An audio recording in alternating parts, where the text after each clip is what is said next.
Okay, so the drummers, thank you for being here, for being a part of this. So the first poem I will read is called To Poetry. I can't cut the poetry that rises in your belly or at the base of your soul, or with the timelessness of petals peeling gingerly open.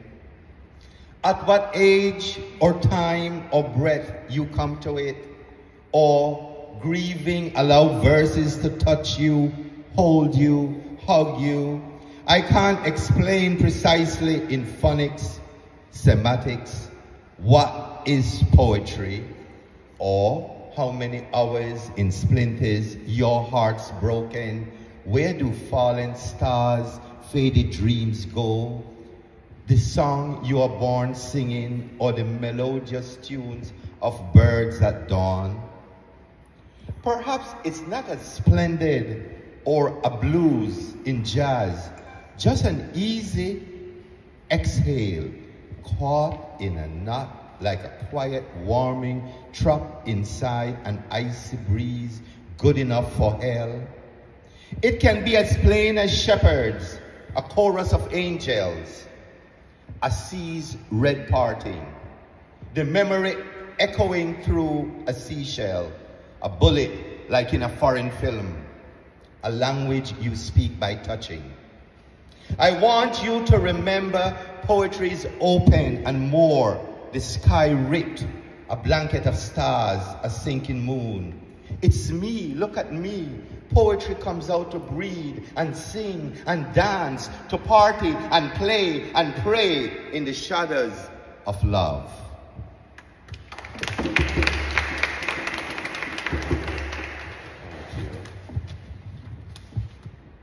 This next poem is called The Art of a Poem. I approach a poem the same way I approach you, with the sensation of skies parting into eternity. The colors of the rainbow flowing through my flesh, the rocking of my bones starting a melody to set the world on fire, the kind of fire that burns you to desire truth and beauty.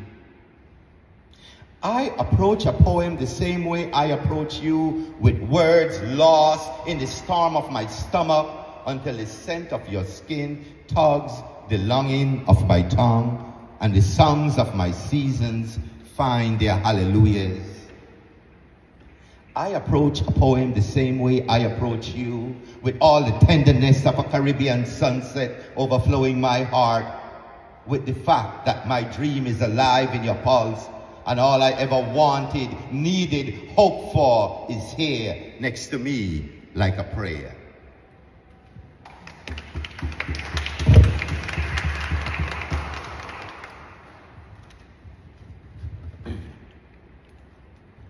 I am writing my heart in words.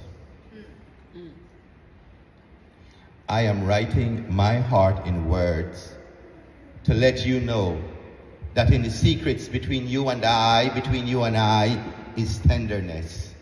The grace of tenderness coming into light.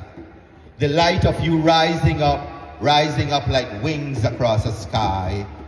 I am writing my heart in words to let you see the red of my bones, my borrowed bones.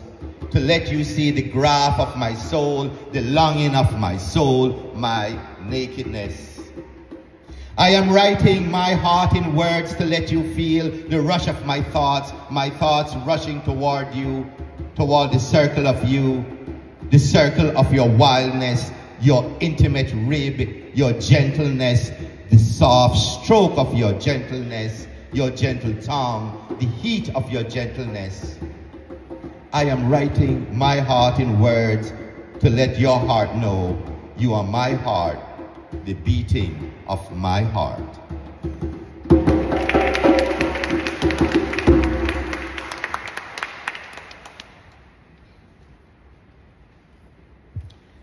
You have to know love. You have to know love in order to understand this plain conversation, to appreciate its dialogue. You have to know love, the language of eyes, and how to taste breath at the start and end of a kiss. I know you. I know you. I know you intimately. I know your skin, where the sin starts and when to rock the sorrow. But we are much more than the knowing now. We have created a sky, decided on our joys. We have come to acknowledge the satisfaction of holding hands, a ceremony that causes you to weep still. Then there are those times when I see you as we were, like a black and white film, speechless. Even the ancients knew a thing, maybe two, about loving, about its quietness, how sparkles fly and evaporate from you like champagne. I know you don't understand immediately all the meanings. In all earnest, I don't expect you to. But try to remember, before we were drowned with words, we were a language of once upon a time. You and I, full of wet and some wild stars.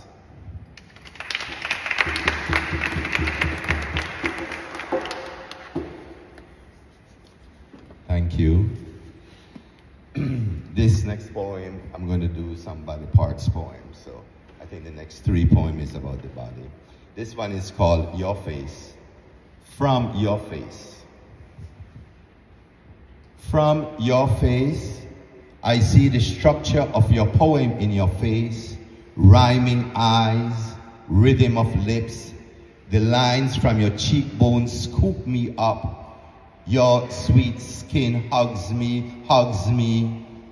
I do enjoy tracing it over and again, tracing my fingers along your edges, touching the soft bones of your words, smelling your lyrics like breeze, a sky or sea, mysterious and deep. Your verses rejuvenate me. I see the structure of your poem in your face, but its feeling tears up my heart.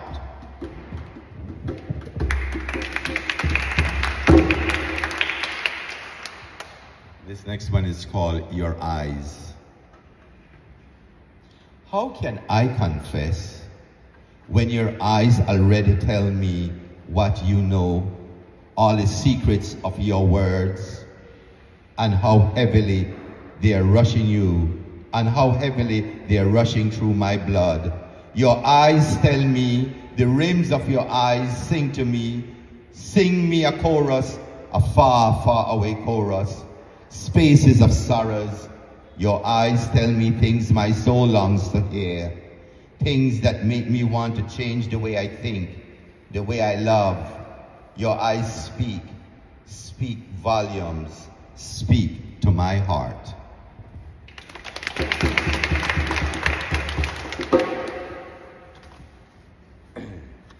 I insist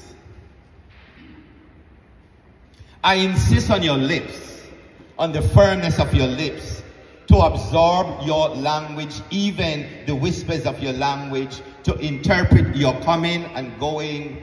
Specks of you matter to shape memories into the arc of my years. I insist on your eyes, on the scale of your eyes, to carry your weight of scars, the longing your eyes drag around, especially after a summer's storm. I gather the residue of your eyes to stroke the dew of your eyes into something like forever. I insist on your touch, on the fire of your touch, your pure persistence seeping into the marrow of my soul, the elegance of your touch, molding my eternity, soft as a flower's fragrance, the longing of your touch. I insist on your muscles, on the quiet of your muscles, on the reach of your muscles, on the muscle of your tongue, to melt me into a flood, soaking my bones with your love.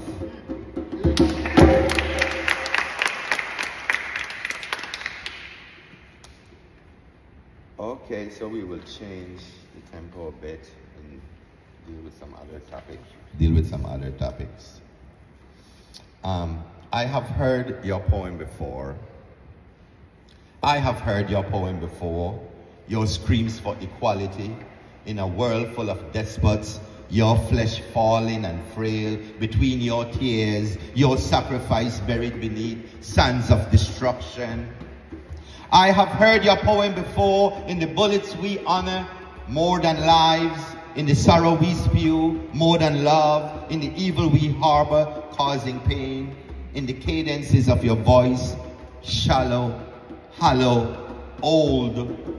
I have heard your poem before in the breaking of dawn over a world wanting peace, needing love, hungry for happiness, in the tug of your fear preceding your second death, in words rattling your chest like tar, in the cancer that spreads from your eyes to the rivers of your bones. I have heard your poem before in the night, languishing in the plight of a child's thirst, a woman's relentless reach, in the grass begging for earth, in the homeless woods, even a sea drenched in plastic, and the owl's nocturnal silence. I have heard your poem before, begging for answers to prayers.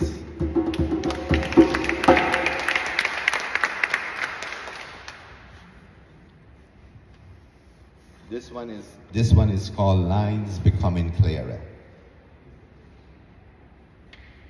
It'll be a sad poem, but we'll see.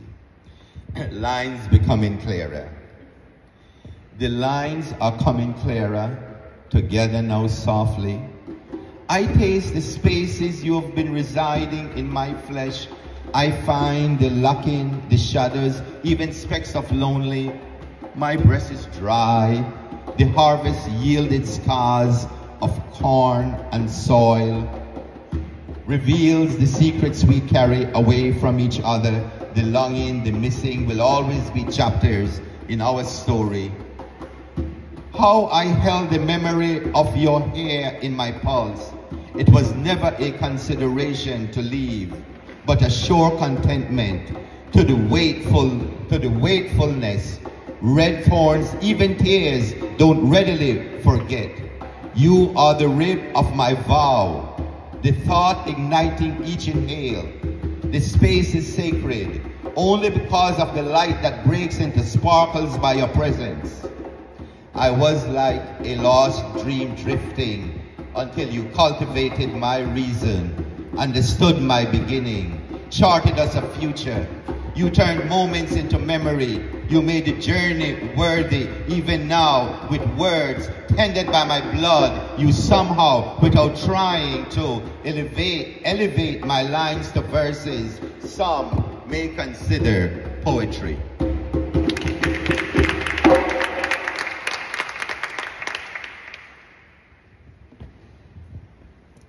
Thank you. This one is a social policy poem. It's called Before That Bullet.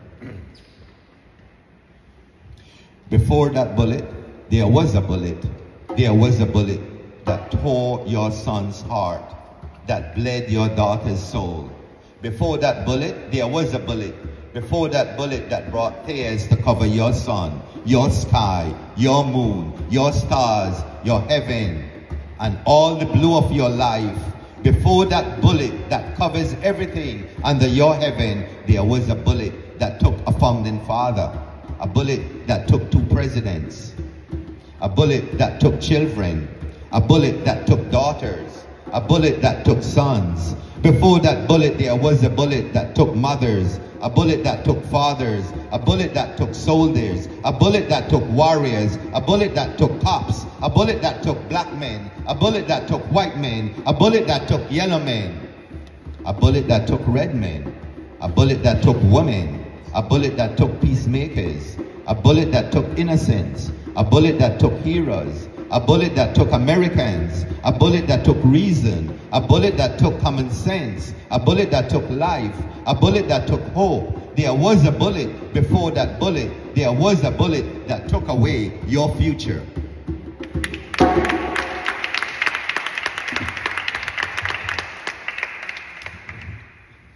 Following up on the bullet theme, here is a poem that continues that same theme. It's called The Bluest Grief. Sometimes my poem may miss its mark. Sure wish I could say the same for bullets, but you must have heard the broken cries without any ends because the bullet dropped in for a quick hello. It's sad for a breath to leave so suddenly, so brutally, not saying goodbye. It rises any skin, growls in any heart to feel wasted and helpless, a stunning grief. I am sure ghosts exist when they weep, rivers overflow. But as I was just saying, your breath is my breath, and I don't really want you to speak with bullets ever. There must be natural paths, a forest, hedges, hills, some means or methods we've forgotten. Perhaps wars are not proof enough of how stupid we are to hate. But worse, we who remain behind to lament must now learn the cost of love, suffer a bullet's cross until our breaths have more value than the bullet's copper. We must continue to learn the pain, to develop new processes, drain oceans, carry in the dark parts of our souls and eyes the unspeakable song, the bluest grief.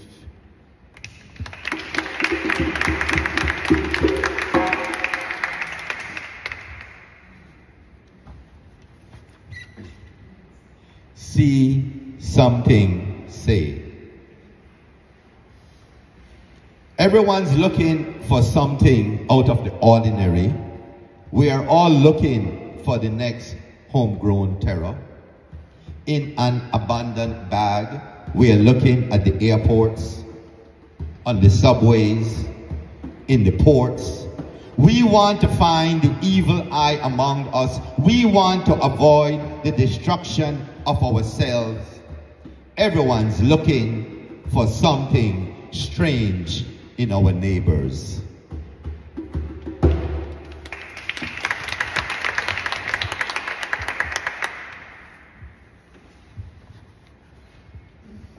This poem is called Hues After Poetry, and it was written in memory to celebrate Langston Hughes, the Harlem Renaissance.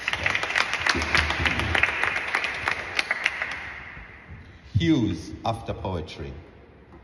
These rhymes consume you, consumed your eternities, weaving a solitary vowel, a cry for freedom. All the way to Harlem, you carried the night that made it clear, knee on neck is white. Your moans, I can't breathe, echoes and echoes until you cleanse the stain we call America for the city of love. How you raised your lines with eloquence to elegance. How you painted peace as a permanency instead of a desire. Finally blazing a trail, prying flesh slightly apart, allowing light to seep in, shattering crystal stairs, reddering the soul's soil for dreams not deferred, sowing new seeds, new undergrowths, new feeder roots, to drink from the blood of your lamb until the future finds your sorrows are relics as we struggle to become a more perfect union.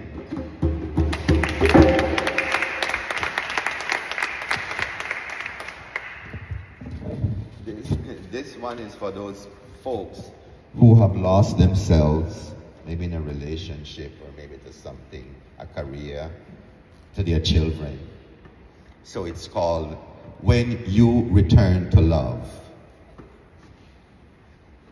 It will come again with great fortitude and persistence, a time that you will return to the self, or it returns to you like magic One morning you will greet yourself, and remembering when you love that same self so, you will be able to say, stay, stay.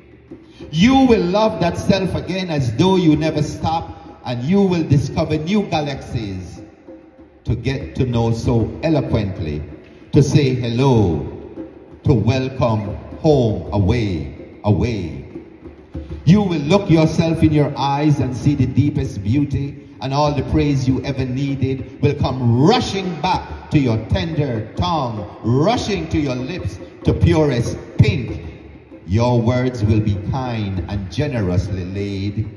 You will cry and laugh so silly and sit to reacquaint yourself with you. And yes, of course, you will ask yourself, why did you ever sacrifice that self? You will be able to read in your eyes your lost letters, closeted verses, to mend your own brokenness, to rise serendipitously, phoenix-like, to love your very own life.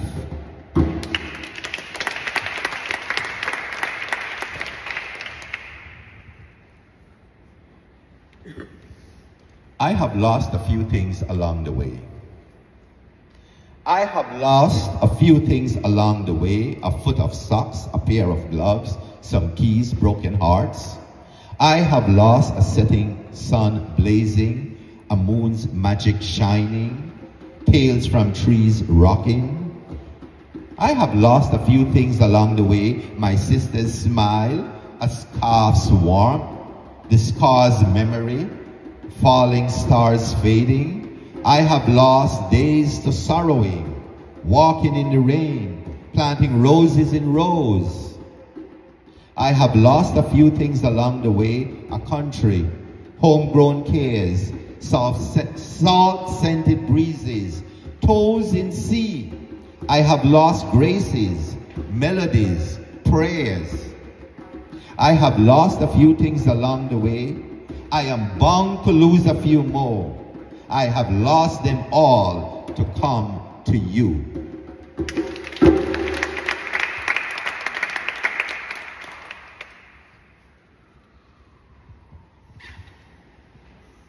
I hope everybody's feeling good.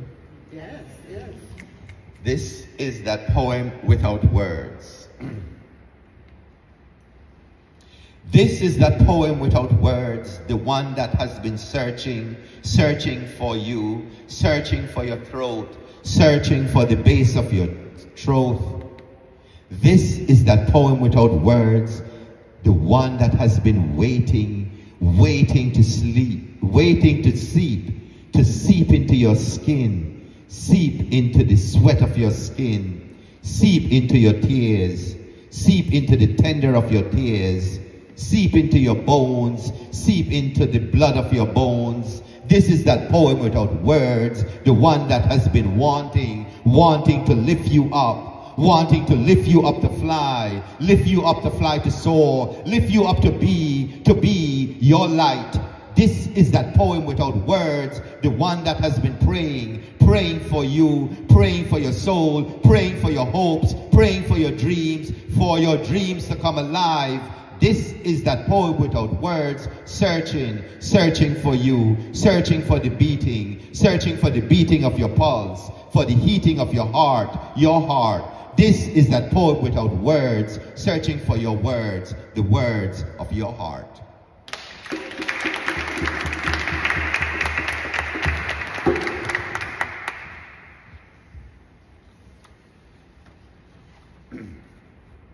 I was looking for a way. I was looking for a way to write what my heart is feeling. The moment I tasted the shivers of your lips, I wanted to weep tears filled with stars. I wanted to carry flowers, summer fields, seashores, laced with conch shells, to your feet to worship the paths of your soul's tread.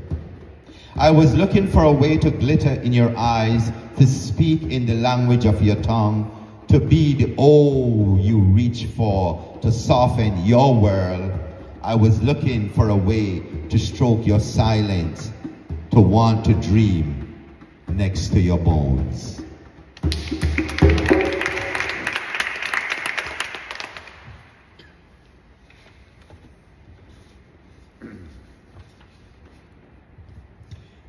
If I could read you my poem,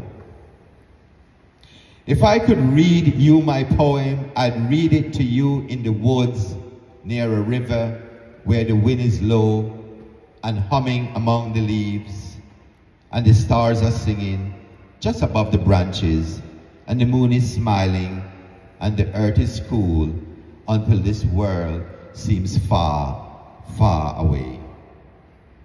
If I could read you my poem, I'd read it to you, to your soul, when you are dreaming, near to your heart, when your bones are shivering, next to your pulse, stroking your ribs, in the silk of your flesh, and to the core of your being, and to the essence of your light, until this world seems far, far away.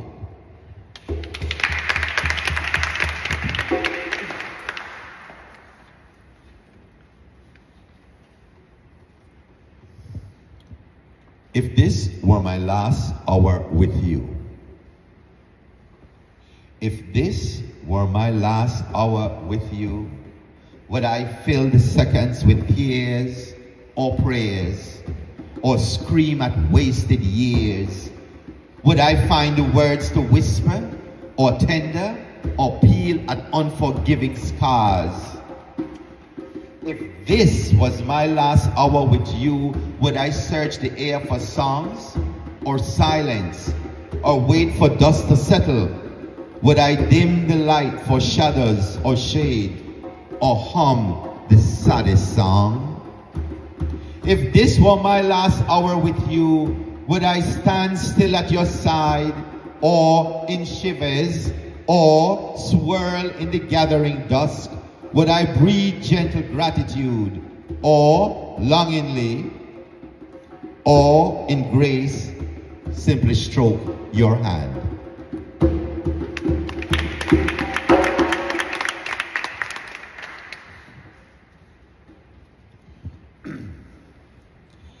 There comes a time when you must allow the fly to settle the skin, when the dawn is cloudy with the dread of dreams, when the shadow reaches inward inside of longing, when tears grow quiet and unnoticed. There comes the time when the letting go is all you have left to give, when the cries are all you have left to rock, when longing, unlonging is a friend. There comes the time when your roots must grow towards the dark, when you must silently give to your God, when you must quietly pray for peace. There comes the time when the singer goes silent, when the words linger beyond understanding, when you find yourself soul again, when you pass beyond the pause. Then you will come to the knowing your poem is pure.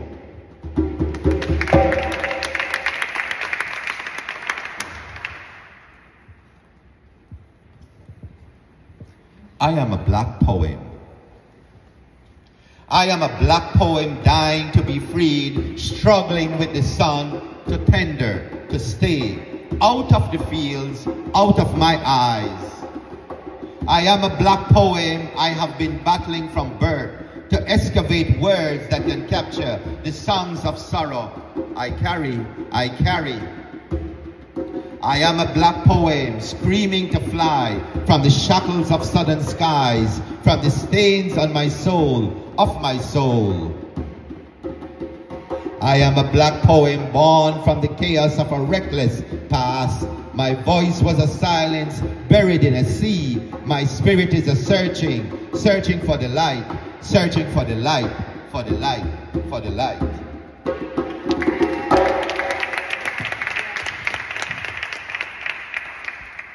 let me get rid of these. And let's look at a poem called A Requiem for Slavery. Memory has eroded our immune systems, so we can no longer be slaves. We no longer comprehend the stamina of water, the willingness to survive, the literal hope of prayer. The weather has weakened our consciousness severely. The wealth has softened our flesh. The luxury of equality curves the spine. We no longer hesitate to bend so low, to weep so long, to reach so short. The earth has been carved into cities, the food products of factories, the fate a relic we rarely visit. We no longer recall how to bite a bit, to bear the whip, to slow for strike. Memory has eroded our immune systems, so we can no longer be slaves.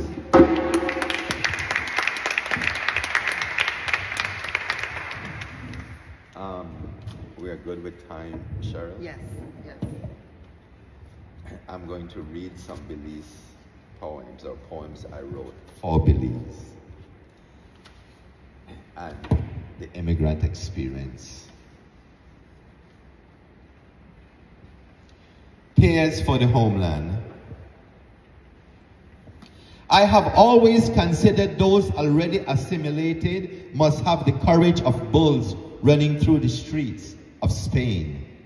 Returning to the homeland decades later from imposed exile in America, returning to a land more foreign than memory allows, where the shade has shifted, the breeze no longer softens our skeletons, the salt stale, the sea fishless, it has grown weary, dusty.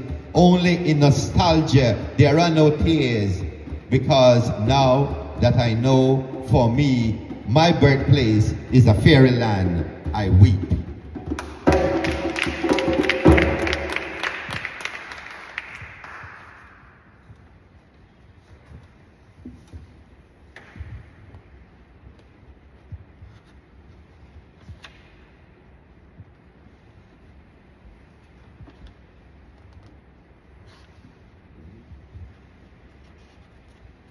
Okay, this one is called I Too Sing Belize. The Maya, the Creole, the Garifuna, the Quechua, the Mestizo, sons of slaves, white woman, yellow child, this is your song. Tourist entertainer, sugarcane reaper, the Chinese shopkeeper, the Taiwanese entrepreneur, the Arab business dealer. Somewhere between sky and sea, confusion occurs. Somewhere the wealth, the idea, the composition gets lost. Somehow slavery never ended here. We are a dream deferred, and the real fragrance of our flowers gets mixed up in our wretched past. I am the product, a flesh and hurting child.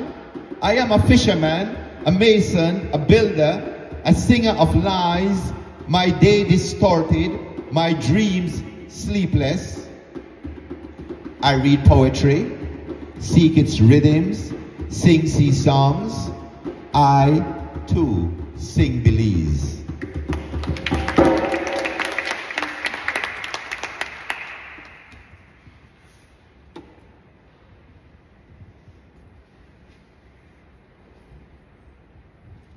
To the jewel, or home. To the jewel, or home, they return eventually.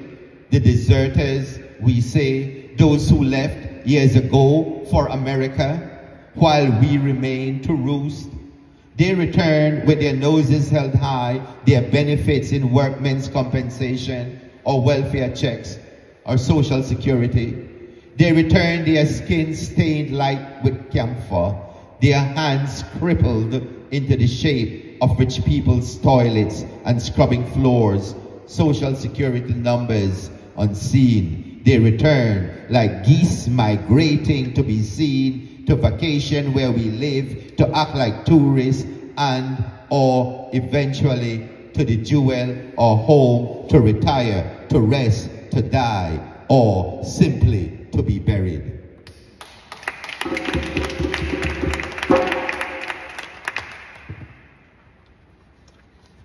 Okay.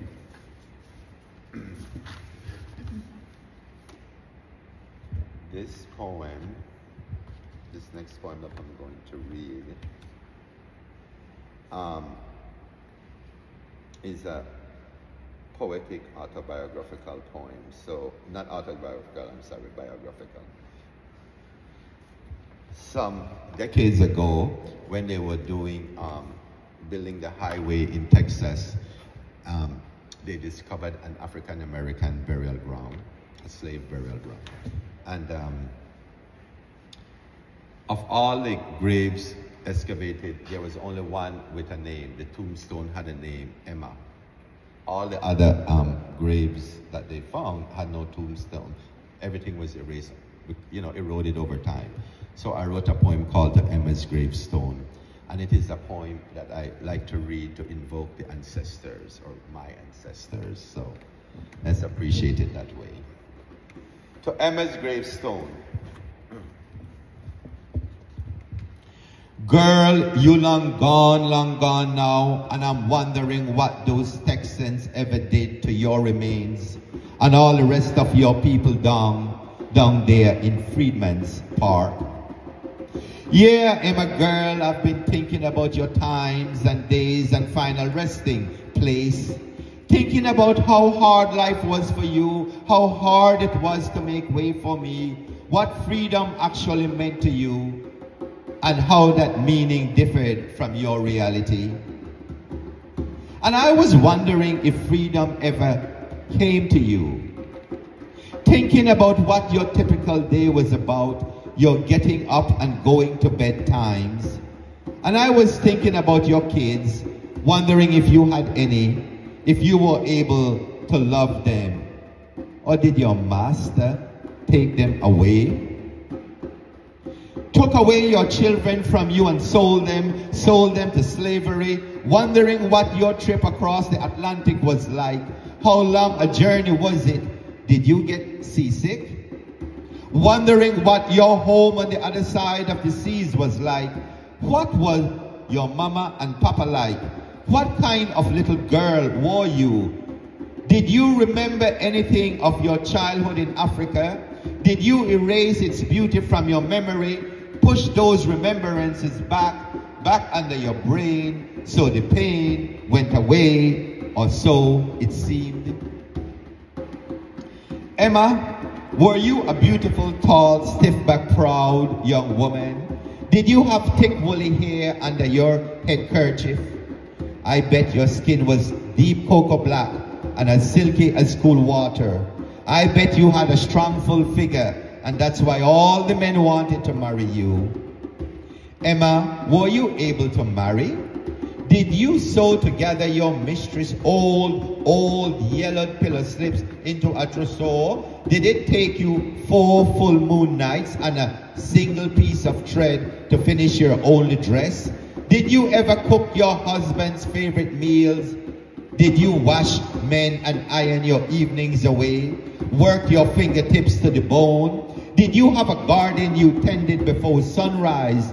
At first light, did you stumble off into the fields with the other women to reap your master's harvest? Did you grow old?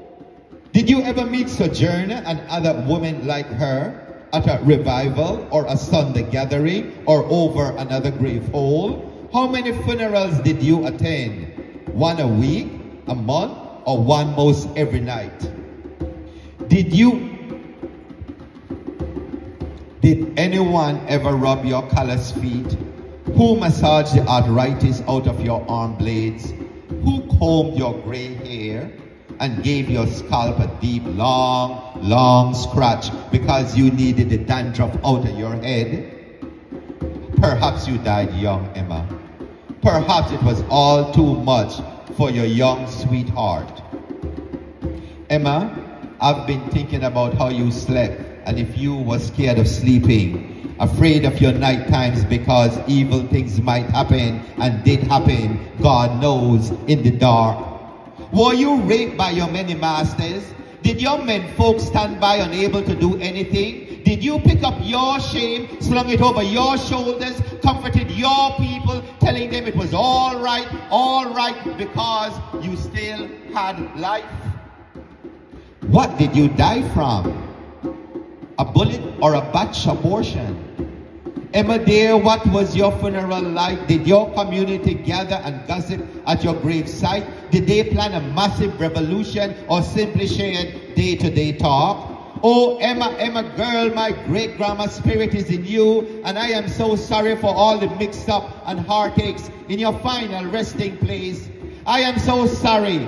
There is no museum educating on the atrocities done you and yours. And I am so sorry that the only voice I hear for you is a faint whisper in a still wind, and not a loud cry from all your descendants. We are all your children, Emma dear. I know, and you know I know, because of the white mouths which suck life from your black nipples, and the white men who raped you, and the white women whose dresses became your hand-me-down. We are all your children, Emma dear, for you built America out of your very own soul. Not that you wanted to, but because you were forced to. And let me tell you, Emma dearest, you did a hell of a job. Farewell, Emma. Farewell and thank you. For I couldn't have asked for a better great-grandma spirit. Rest in peace in my mind. Rest in peace until the day all of America's soul welcomes you. For it must, Emma. It must in order to survive.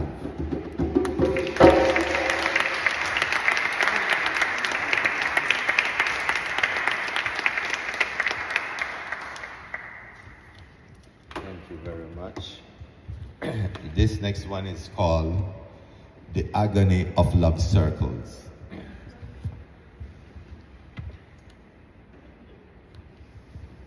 I have built myself a nest made of tears, fashioned it with rainbows from my skin, carved in between the dry branches of my bones, the alabaster of my bones, the honey milk of my youth.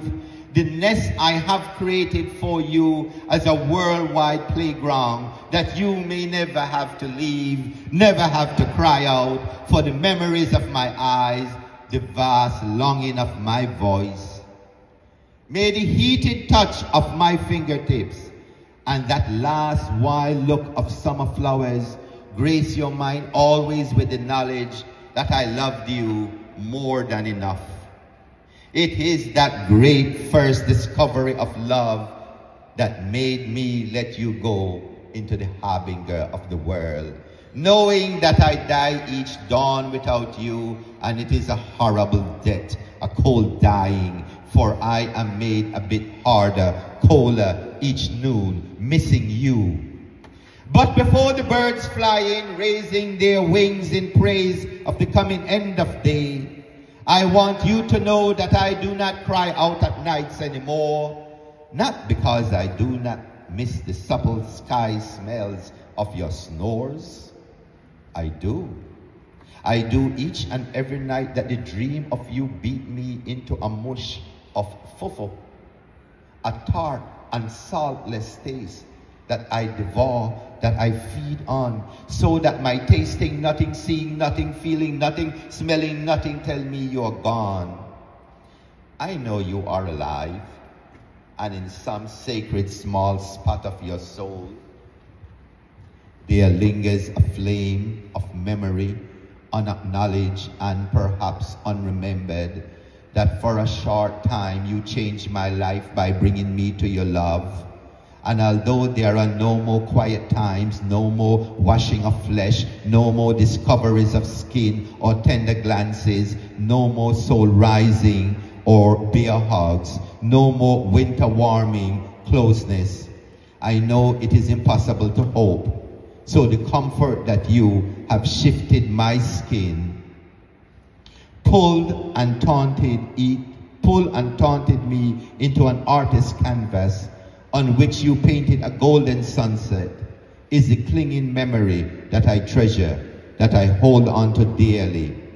I am because I loved you, so that day after tomorrow, when I pick wild berries and hope again, touching new flesh that will soon be as familiar as yours, as proud and playful. Know this then, I devote all devotions to what you enter the doors of my life again and again, and know full well that also you gave me the strength to suffer through the agony of circles of loving you.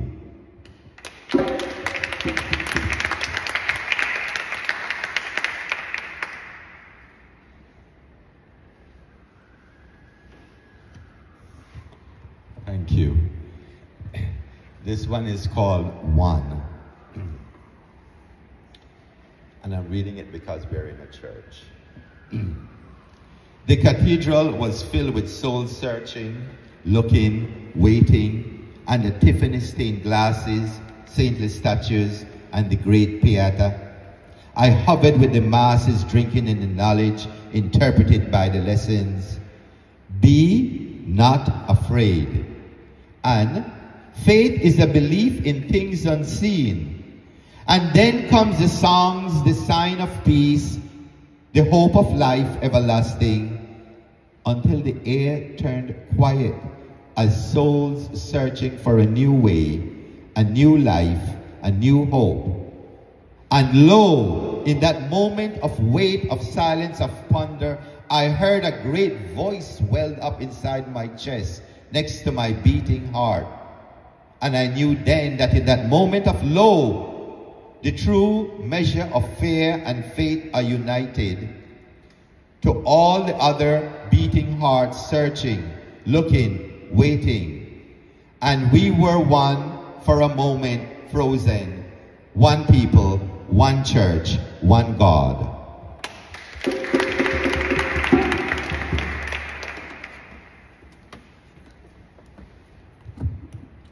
Okay, I will read a couple poems from the Pearls book, and then we will wrap it up. We're good with time, Shirley? Yeah, good. 10 minutes to 2. Okay, good.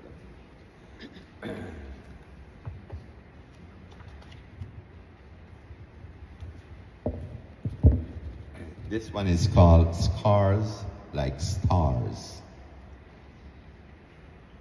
As soon as the doctor said there was blood in a lung, I knew. I know the song that precedes sorrow. Sorrow soaked tight in physical pain is the agony that flesh is heir to. The same thing happened when I lost a toe to diabetes. Before that, I survived the pressures of depression, which was a direct result of feeling inadequate and confused because of all the stuff that was expected of me. Remember, I had hit my head when I was a toddler and a ball had bounced off my chest once at play, causing my breathing to labor for a while. There was nothing to live for except one kind of suffering. Until you came into my life, you came and every ailment ceased. Then you left, and now I can bear any pain my flesh bears. Even blood in a lung does not scare me. I already carry the many scars you left me with like stars. I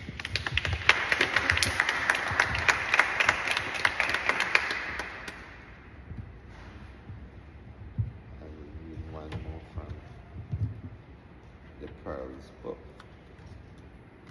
If I can find it, I should.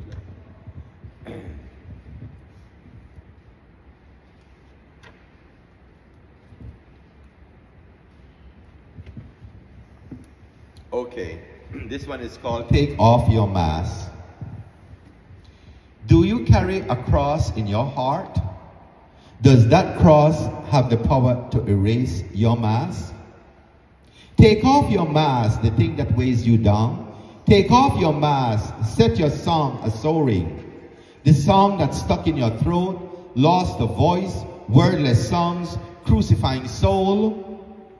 Take off your mask. Set down those stones a while.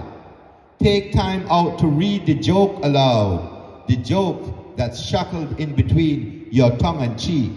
Read aloud the joke you made of life. Take off your mask, be you, for life is made of laughter in the face of death. That was how they survived back then. So you too can now take off your mask for good.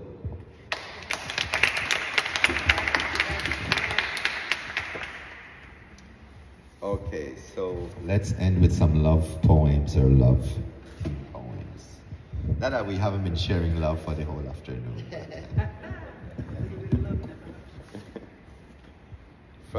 From Leaves of Love, I'll do a few poems, and then I have a couple to end with.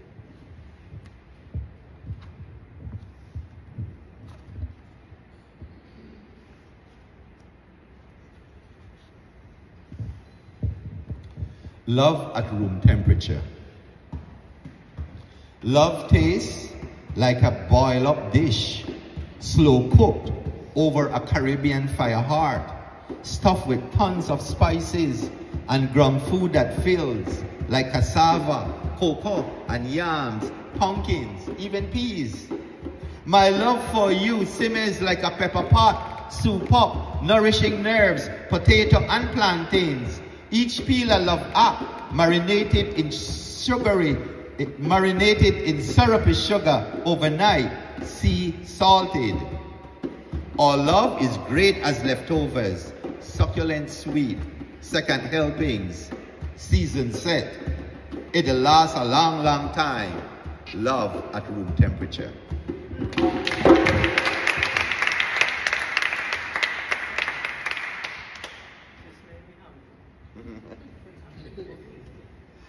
I wasn't trying to do that.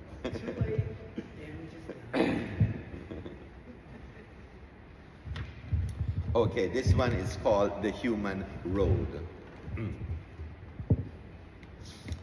The creation of a concrete road with a yellow line dividing us from the other, separating us from nature, is a border manufactured with lies.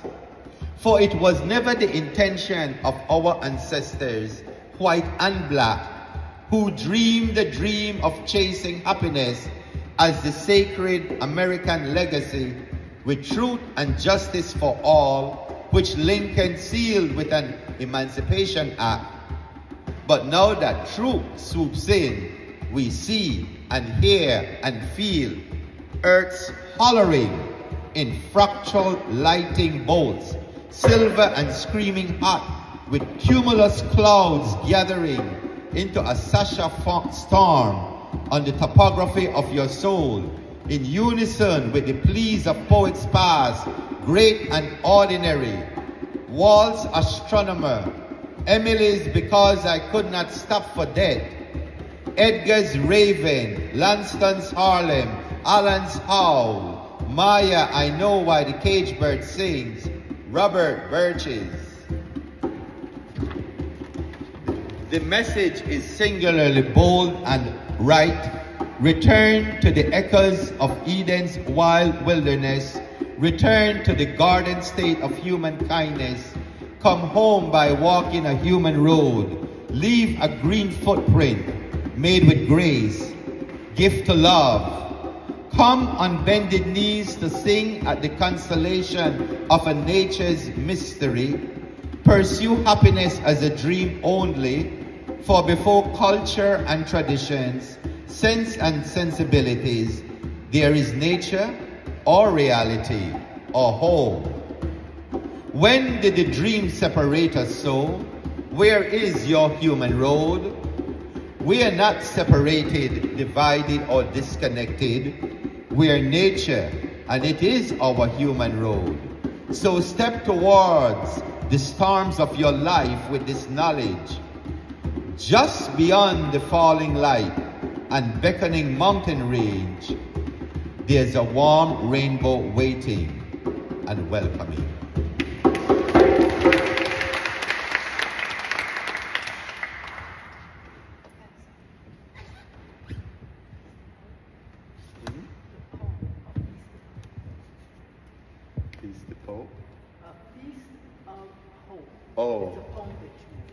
Okay. I don't know if I picked that one, but we'll see. I will look for it. Okay. I'm happy. You in a complete thought, or as in an incomplete sentence.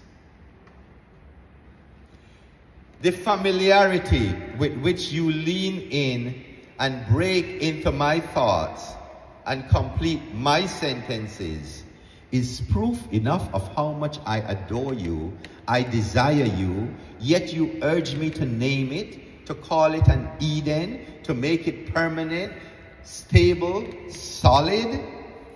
And there's the stone that chokes my throat every time. Because this wave between you and I, this rocking shade, is as fluid as a rushing river, or the flow of winds from the Tropic of Capricorn and Cancer. Fluid like rain, summer or winter, and the hand stroking mine after a bypass scare. Fluid as the first time we kiss, and the lingering scent of that kiss, of you blazing an awkward scar, an awakening. Fluid like your eyes, your lips, your flesh in my arms, biting into the taste of water, biting your tongue, your toes. Fluid in the hope springing eternal, in the voice of the sky, songs from the sea, and your heart beating against my palm, a meditation. It flows day in, day out, morning through night, moonlight, eyes bright light, overwhelming our hearts. I want to mean to you more than mere words, a taste you can keep on acquiring, a getting used to, and a language we keep on constructing, spines shivering, and the light and the wind and the water binding us, keep us close, so tight that even when we drip away from our own bones, we will remain liquid, evaporating, like the familiarity with which you lean in and break into my thoughts and complete my sentences.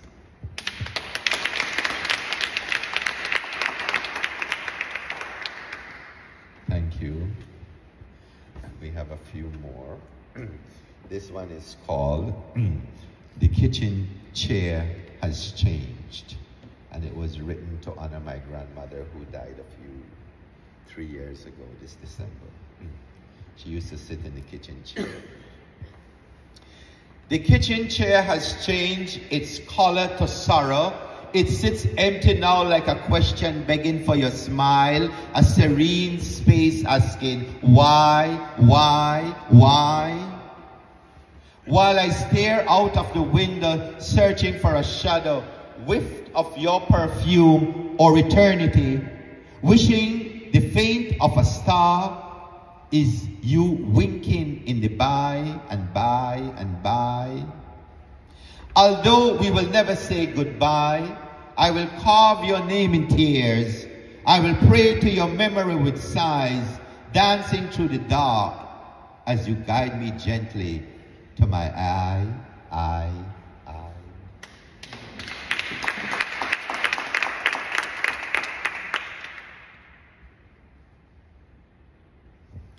I try to forge the language to speak. I try to forge the language to speak to your soul. Each morning I harness the breeze from dew. I press the first frost to a melancholy, waiting for your pulse to break. Even there is something sublime about the way you place moments into memories, like a kind of unexpected magic that greets the lack of expectations. I was just so once a young river seeking to blast a path, but you held the reins at bay with one suck of your lips. You shifted my trajectory into eternity. I turned into a prayer, something moist in the mouth, something weighing the blood. These are the teachers of the vowels. They can erode your spite, dig into your recesses. May you bloom into your shining. I want to cut poetry from your scent, turn your dreams into holiness, sing to your soul in the ancient verse of forgiveness.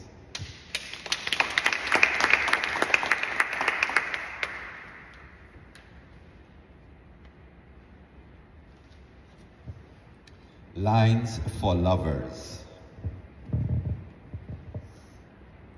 We are way in the deep now, lost shadows clinging to light, skies floating into rarest hues.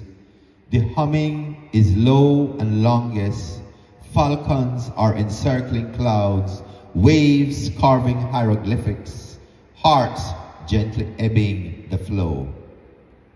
We are way in the you and I now, shivering to the touch of pulse, shifting to the swell of bones, the season of our salt melodies, reach across the velvet of time, finding we are breaths of longing, begging for a rib of permanence. We are way past eternity now. From your edges I am beginning. I can find you by your raw scent. In the dark your eyes devour me. When I dream you are appearing. For no reason I know why you are here. We finish our thoughts with touch. We are way in the rhythm now. Tears gather into tender sonnets. Openings are mouths of couplets. The journey is full of warm verses. Rhymes rising wet from your flesh. Prayers harvesting silent poems. Each glance a grace of gratitude.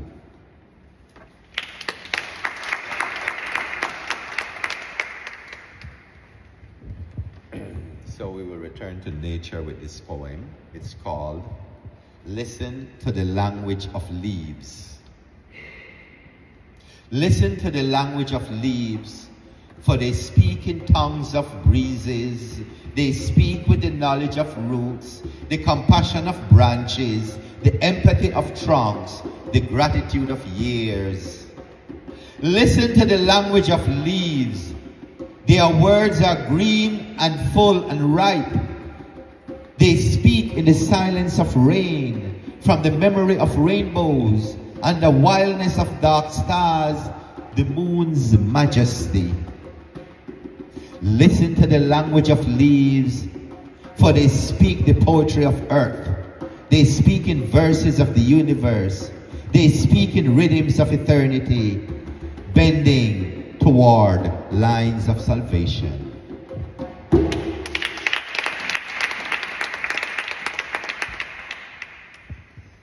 So it has been wonderful. It has been a truly marvelous experience. Thank you so much. Thank you so much. I want to leave you with one poem, and I want you to take the feeling of this poem with you. It's called Unforgiveness. This is the season of our forgiveness, to let go of the hurting, the weighing, the sadness, the memories that pain. We come to become a speck of light, a beacon, a candle, hope of kindness. The leaves are falling. Now the harvest, gathering crimson clouds, silver mist. The time for quieting, the pulse is nigh. The fever ebbing, the flowing celestial, even visions of new daffodils sanctify blessings. We tender on nearer, dearer, salt on breeze, sea and stars burning. More precious than all gold is the glory. We are together now in the season of love.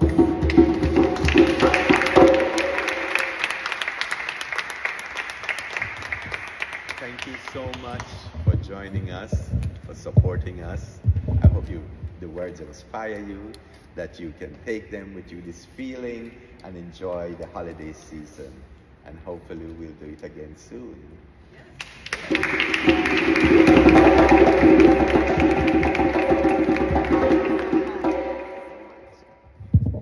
Wow, that was really, really good. Thank you so much, Jason. Let's give Jason another round of applause. And we're fortunate enough for him to be here all the time. So, we might have to get some more poems from you. So, as I mentioned, before I forget,